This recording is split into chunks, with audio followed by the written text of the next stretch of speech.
प्राचीन भारत में मूर्ति कला का विकास, development of sculpture in ancient India.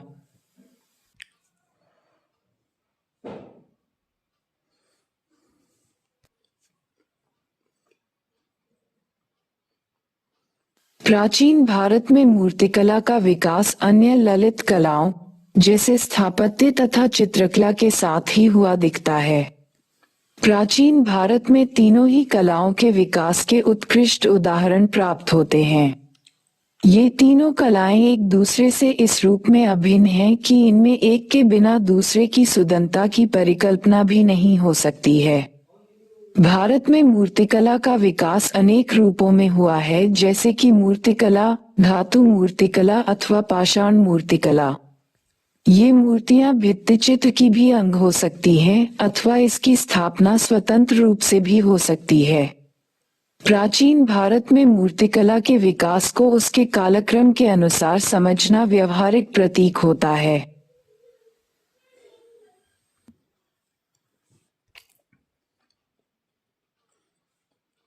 प्रागैतिहासिक से पूर्व मौर्ययुगीन मूर्तिकला। भारत में मूर्तिकला का प्राचीनतम साक्ष्य उच्च पुरापाषाण काल से दिखाई देता है। इस काल के बेलन घाटी में स्थित लोहंड नाले से अस्थि निर्मित मातृदेवी की मूर्ति प्राप्त हुई है। इसके पश्चात के काल में अनेकानेक पाषाण मूर्तियों की प्राप्ति हुई है। खासकर हड़प्पा सभ्यता की खुदाई में मोहनजोदड़ो तथा हड़प्पा की खुदाई से बहुत सारी पाषाण मूर्तियों की प्राप्ति हुई है। यद्यपि ये मूर्तियां पूर्ण रूप से विकसित नहीं हैं, तथापि प्रारंभिक मूर्तिकला की अच्छी उदाहरण हैं।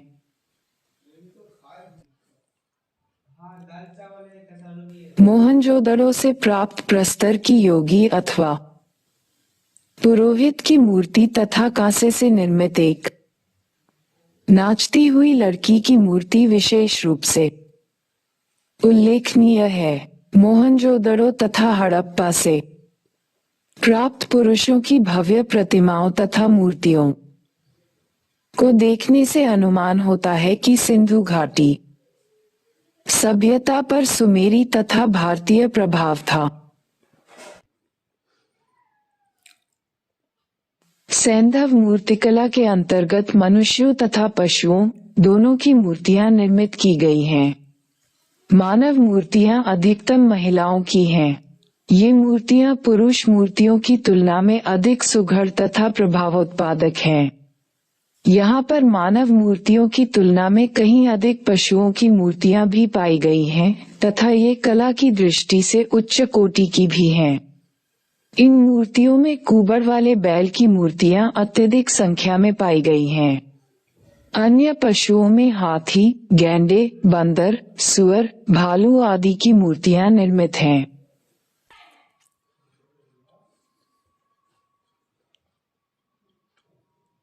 मौर्यकालीन मूर्तिकला। मौर्यकाल में मूर्तिकला में पशुओं की आकृति बेहतरीन रूप में अभिव्यक्त हुई है। विशेषकर पशुओं में भी 4 पशुओं को प्रतिनिधित्व मिला है, यथा सिंह, सांड, हाथी और घोड़े। विशेषकर रामपुरवा का बैल एक अनुपम कृति है। वह बहुत ही प्रसन्नचित मुद्रा में खड़ा है। पशुओं की सजीव आकृति को देखते हुए एक विवाद उभर कर आया है कि संभवतः मौर्य कला कहीं बाहर से आयातित है, क्योंकि अचानक इतनी विकसित अवस्था में ये मूर्तियां कैसे बन सकती हैं, क्योंकि इससे पूर्व कोई सुडौल मूर्ति नहीं मिली है। किंतु अब ऐसा माना जाने लगा है कि मौर्य कला हड़प्पाई मूर्तिकला के क्रमिक विकास को ही दर्शाती है।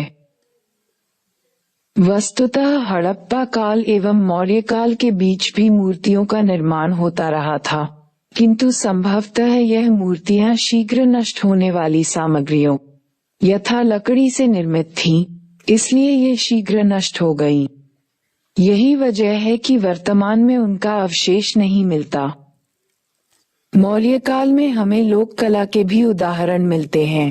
इस काल में पत्थर की निर्मित यक्ष यक्षिणी की मूर्तियां बड़ी संख्या में मिली हैं।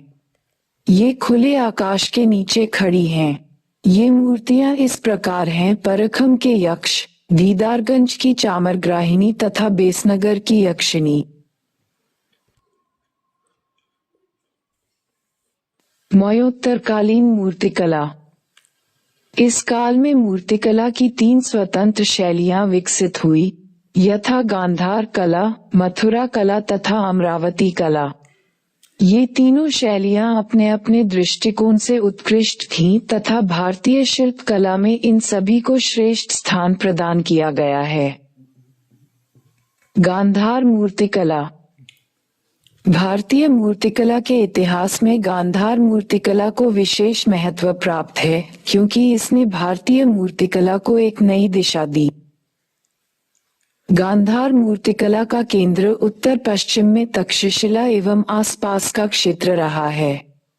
इसका विकास प्रायः 2 चरणों में देखने को मिलता है। प्रथम चरण 2वीं सदी तक और दूसरा चरण 2वीं सदी और 7वीं सदी के बीच। सबसे दिलचस्प तथ्य ये है कि गांधार मूर्तिकला का स्वरूप समन्वयवादी है।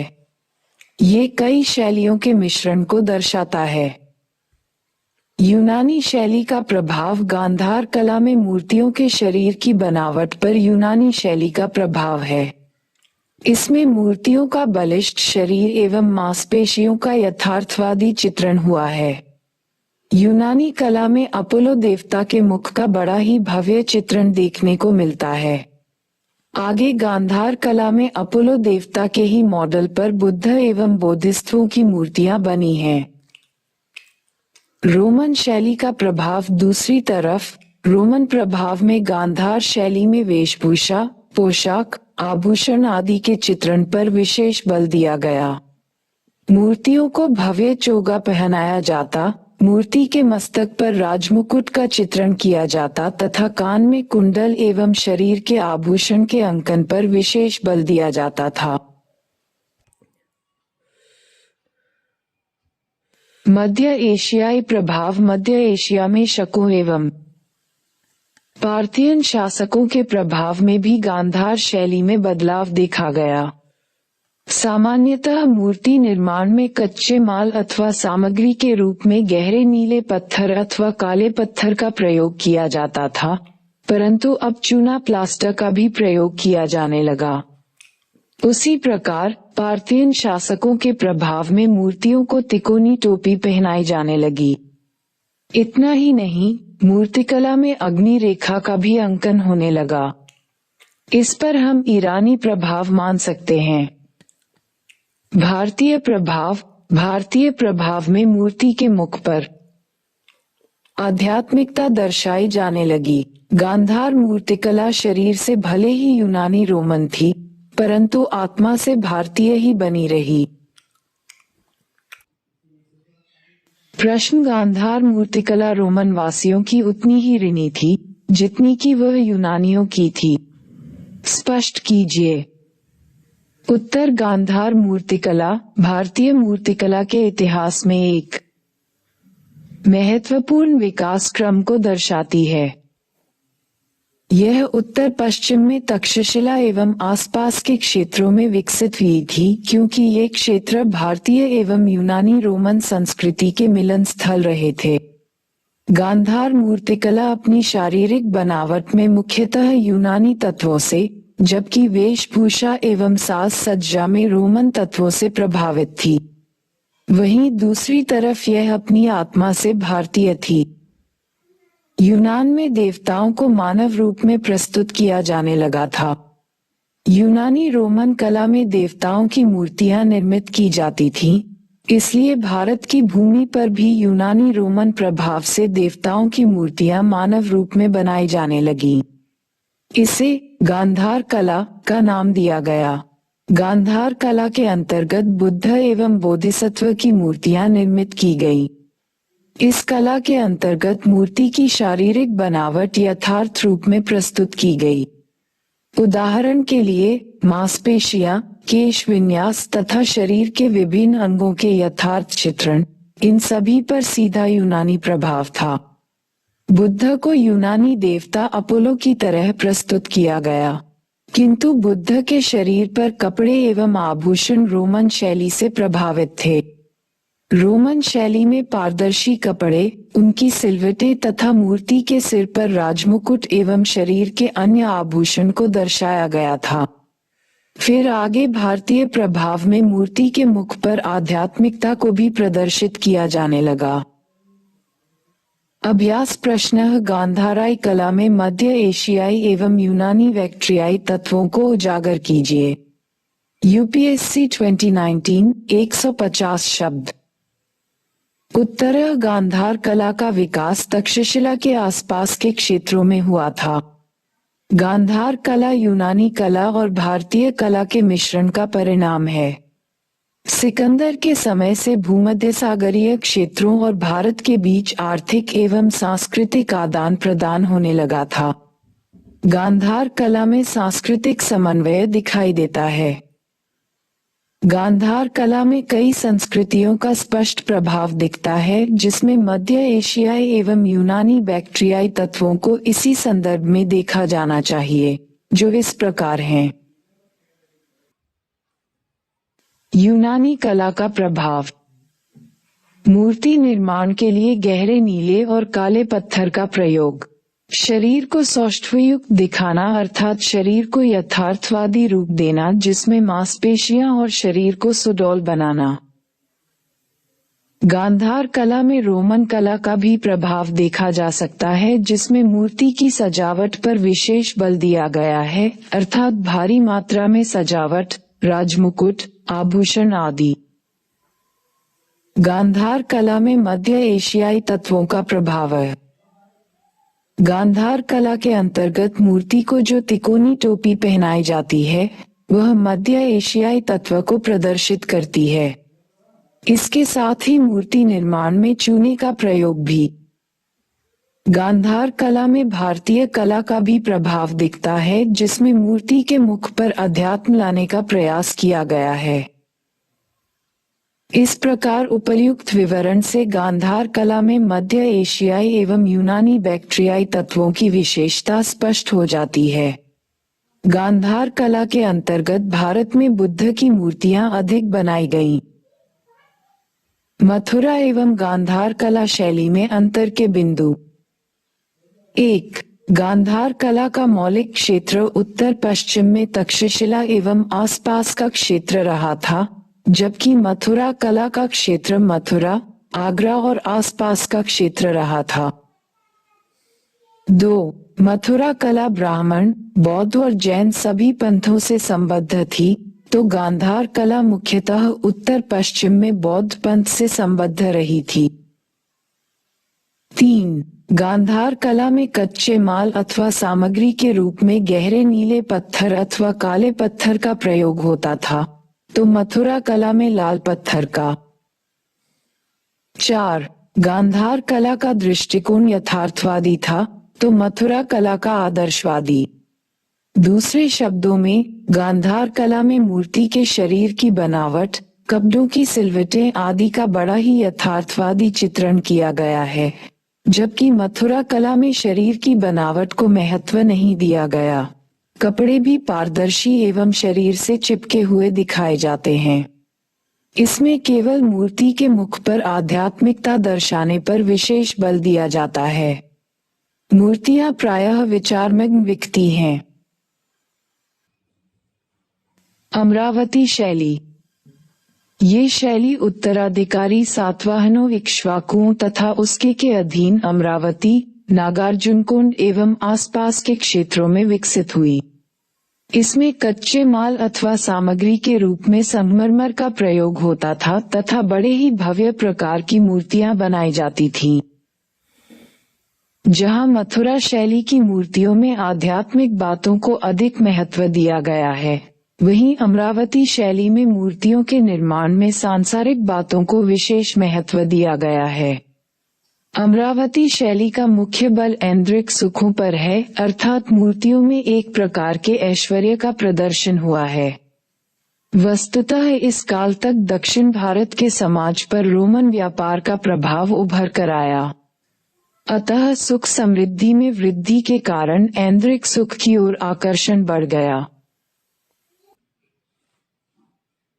गुप्तकालीन मूर्तिकला: गुप्त काल में मूर्ति कला ने क्लासिकल मानदंड ग्रहण किया, अर्थात इस काल में मूर्तिकला में अत्यधिक प्रौढ़ता आई तथा मूर्तिकला ने ऐसे मानदंड विकसित किए जिन्होंने न केवल भारत के अंदर अपितु भारतीय उपमहाद्वीप के बाहर की मूर्तिकला पर भी अपना प्रभाव छोड़ा।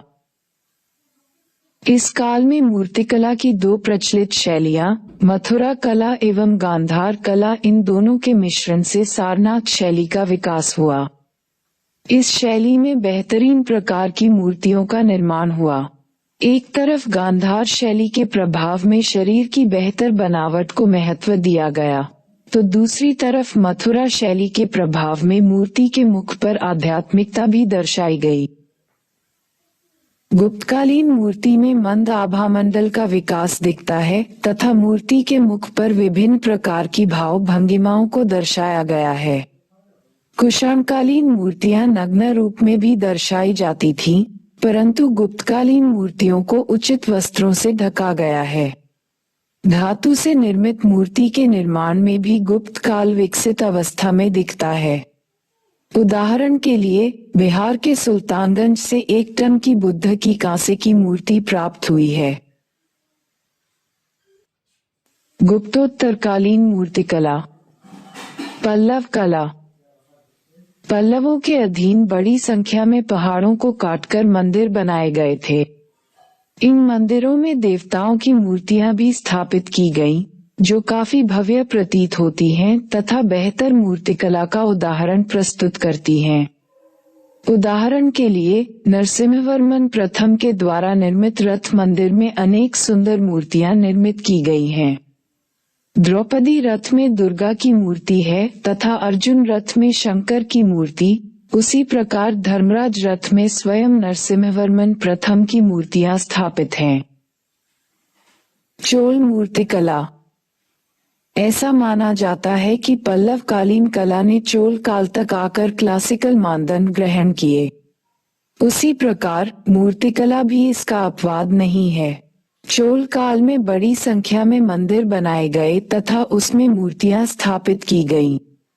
उदाहरण के लिए आरंभिक मंदिर में हम नरतमलाई के विजयालय चोलेश्वर मंदिर की चर्चा कर सकते हैं। इसमें प्रस्तर की भव्य मूर्ति स्थापित की गई थी। चूंकि चोल शासक शैव धर्म के उपासक थे, इसलिए इस काल के मंदिरों में विशेषकर शिव की मूर्तियां मिलती हैं। साथ ही राजा की मूर्तियां भी बनती थीं।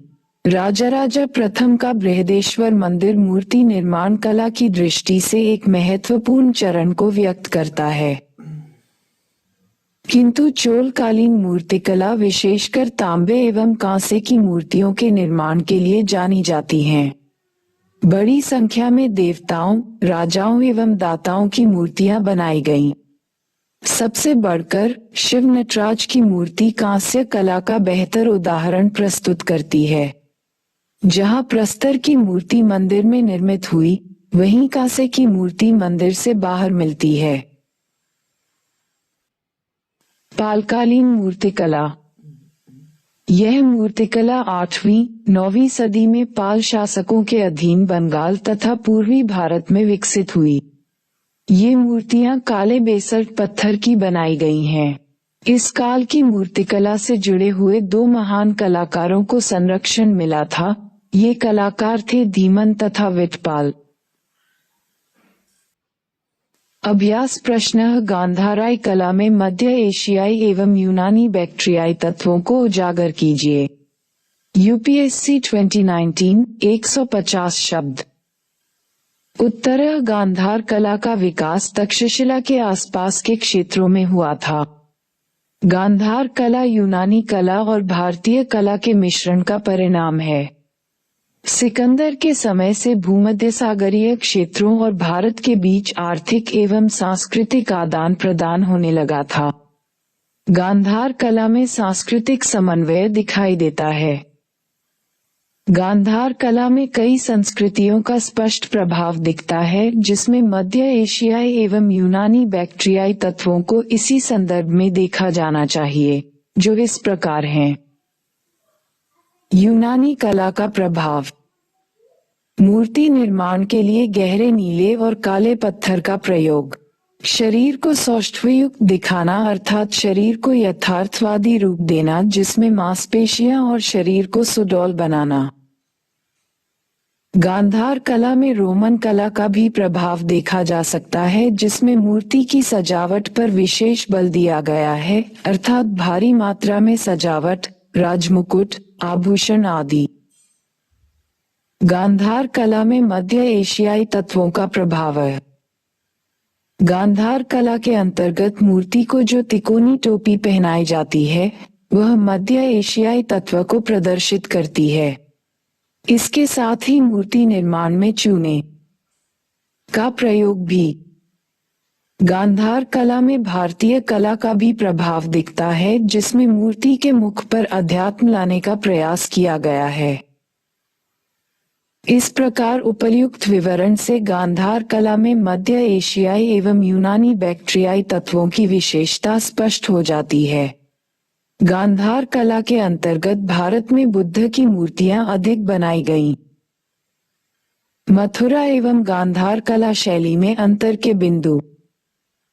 1. गांधार कला का मौलिक क्षेत्र उत्तर पश्चिम में तक्षशिला एवं आसपास का क्षेत्र रहा था, जबकि मथुरा कला का क्षेत्र मथुरा, आगरा और आसपास का क्षेत्र रहा था।